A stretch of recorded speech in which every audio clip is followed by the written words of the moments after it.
Now, top focus on WION. French President Emmanuel Macron is on a 3-day state visit to China in a bid to persuade China to use its influence over Russia to bring peace in Ukraine. Shortly after a high-level meeting between the Chinese President Xi Jinping and his French counterpart Emmanuel Macron, the two leaders had made a joint declaration. The leaders called for Russia-Ukraine peace talks to quote-unquote as soon as possible. They also made it clear that the two countries are opposed to use of nuclear weapons in Ukraine. 尽快重启和谈，按照联合国宪章宗旨和原则，兼顾各方合理安全关切，寻求政治解决，构建均衡、有效、可持续的欧洲安全框架。 La deuxième chose, vous venez de rappeler avec beaucoup de force le sérieux, l'esprit de responsabilité qu'imposent les questions nucléaires.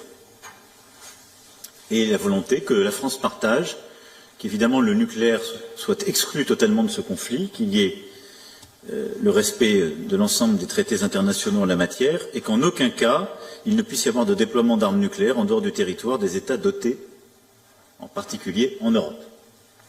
Et à cet égard, chacun doit être rappelé à ses devoirs, en particulier la Russie qui a annoncé il y a quelques jours vouloir déployer en Biélorussie de telles armes, ce qui est non conforme aux engagements pris à votre égard, à notre égard et au droit international.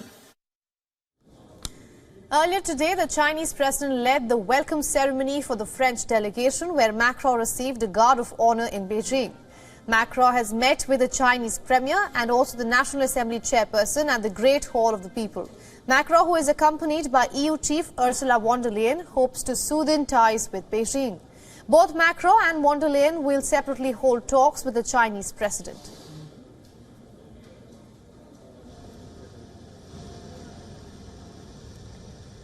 The French president, who arrived in Beijing yesterday, emphasized on how Europe must resist reducing trade and diplomatic ties with Beijing, which is at odds with the West over issues including Taiwan and China's close ties with Russia as well.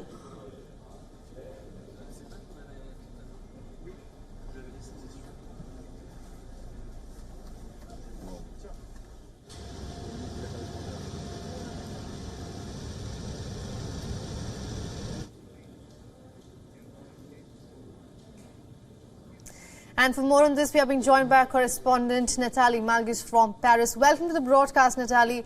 How does one view this meeting in Beijing that probably would have been unimaginable a couple of years back?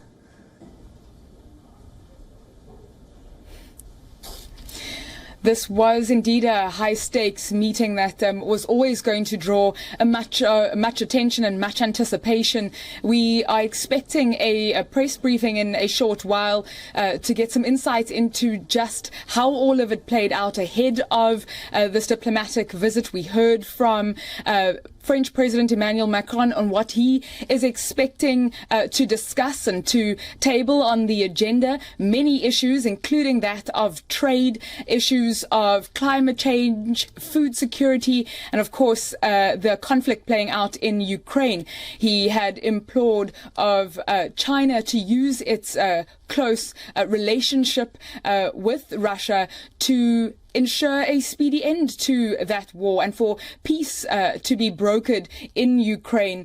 Much of the conversation over the next few days will center around the successful end of a war in Ukraine and brokering peace. We heard from the Chinese president a little earlier as well, saying that they too believe in peace and they want for a political solution to be found in this matter quite swiftly. Of course, big deals also coming out of the next 3 days will center around business and trade between not only China and France, but China and the rest of Europe.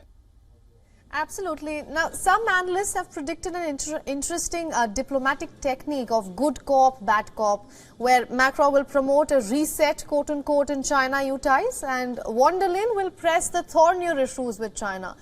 I want to ask you, do you agree with this way of path? And more importantly, do you think this could work?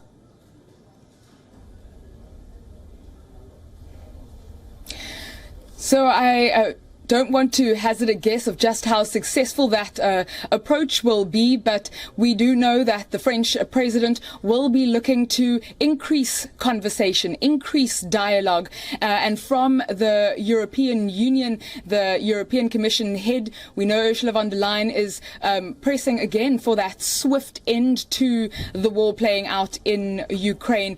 Big questions around trade, how to rebalance those networks and to rectify the deficit being experienced on the continent. In fact, a little earlier, ahead of her meeting with the French president and the Chinese president, she was talking about really looking forward to talking about new deals, signing new agreements and re-oiling those global supply chains that had ground to a halt as a result of COVID-19. All right. Thank you for all those insights from Paris, Natalie. Thank you for joining us on this broadcast.